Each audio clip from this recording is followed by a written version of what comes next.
The violence in the still occupied Western Tigray could perhaps be the most horrific in terms of its scale and systematic nature, resulting in the displacement of more than 1 million Tigrayans, a deliberate and systematic attempt to rid Western Tigray of its majority Tigrayan population. We visited an IDP camp in Shire, in northwestern Tigray, where many of these IDPs have been forced to seek shelter. We spoke to a group of IDPs displaced from Tsegede in western Tigray that tell us of the gruesome nature of the violence that had forced them to abandon their homes.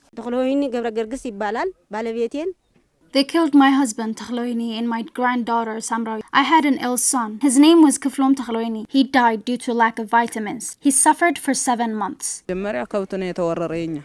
First, they stormed our barn and looted our cattle. Then they killed my husband. My husband's body lied on a field for 3 days because there was no one to bury it. They killed my 24-year-old son and left his body on a street. I couldn't even bury him. I ran to a jungle called Tafarajij to save my life. The IDPs say the violence was not exclusive to Tigrayans, but was also inflicted on Amharas that opposed the violence on Tigrayans.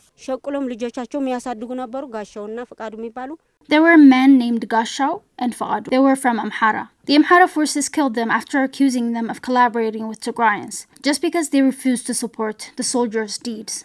The IDPs say they were told to leave their homes by Amhara forces and told them that Tigrayans were no longer allowed to live in the area.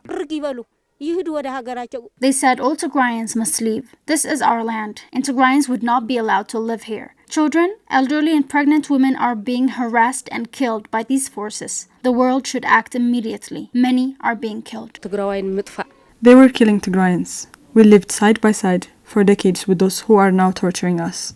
They were killing innocent shepherds just because they were Tigrayans. A joint report by Human Rights Watch and Amnesty International said that Ethiopian forces joined by their allies from Eritrea had committed war crimes and crimes against humanity through a systematic effort to ethnically cleanse Western Tigray of its majority Tigrayan population.